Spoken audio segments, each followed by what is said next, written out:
Allez, c'est parti, bonjour à tous et bienvenue sur Génération 1-2. Alors, on va commencer cette météo du Loto Foot. Donc, on va encore tomber sur une grille Ligue 2.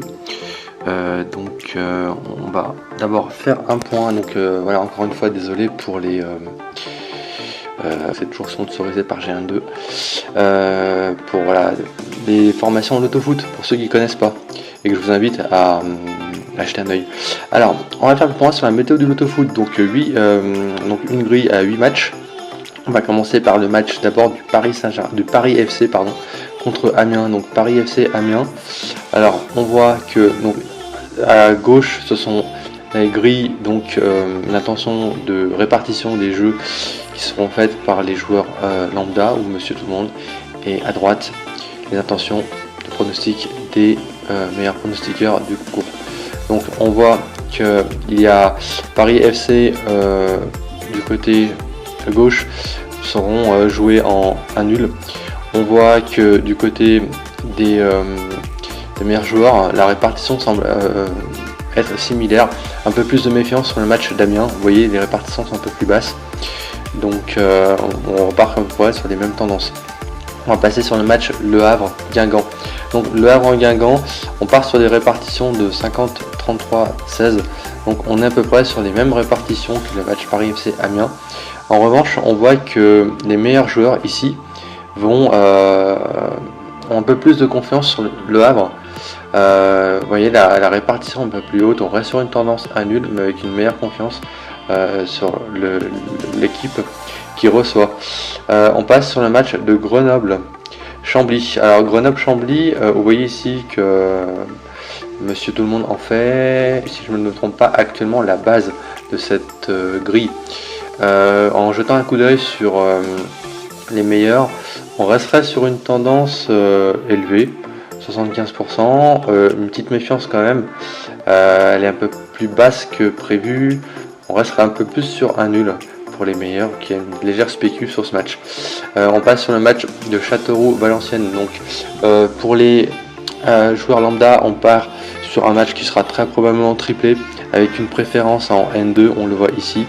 Et du côté des meilleurs joueurs, Châteauroux-Valenciennes, on reste sur une tendance à peu près similaire, donc N2, mais avec une préférence pour le nul sur ce match. Vous voyez, beaucoup plus élevé là par rapport à la répartition des joueurs Monsieur Tout le Monde. On passe maintenant sur le match Dunkerque-AC Ajaccio. Dunkerque-AC Ajaccio, alors à titre d'info, c'est le double émergent de la grille. Double émergent, c'est quoi en fait? C'est une tendance qui se dessine naturellement, qui montre où les joueurs, on va dire, semblent pronostiquer ce match. Et d'habitude, ça m'en sort deux, et là, ça m'en a sorti une seule.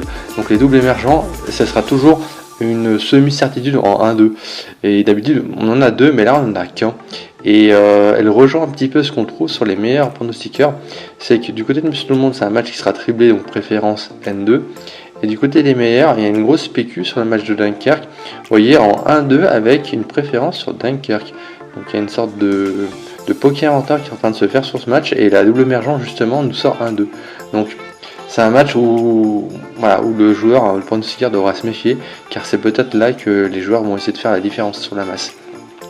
On passe sur le match de Caen-Rodez. Donc Caen-Rodez, pour Monsieur Tout le Monde, on reste sur une sorte de base, on est sur un 1 en majorité à 80%. Et on resterait sur le même type de pourcentage, 92,6, c'est quasiment similaire. On voit que sur la base de Grenoble, vous voyez, un peu plus de confiance du côté de Caen que du côté de Grenoble. Ça paraît évident. Ensuite, on va sur le match de Pau 3. Donc, Monsieur Tout le Monde, Pau 3 en base évidente. Il y a une légère spéculation. Le 3 reste encore très élevé du côté des meilleurs pronostiqueurs, mais certains semblent 20 et 20. Vous voyez ce que je veux dire, on a une petite spéculation qui se fait du côté des bons parieurs. Et pour finir, le match de Nancy-Niort. Donc Nancy-Niort pour Monsieur Tout le Monde, on reste sur une tendance à un nul ici.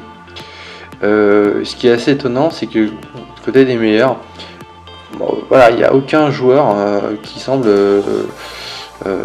faire, comment dire, se méfier de Niort. On dirait que là, ça reste vraiment une certitude du côté de 1 nul, alors que voilà. Donc, ça nous fait 8 matchs. Voilà, je vous remercie d'avoir suivi cette météo du Loto-Foot. Je sais pas du tout si ça va vous aider. N'hésitez pas à jeter un coup d'œil sur les formations.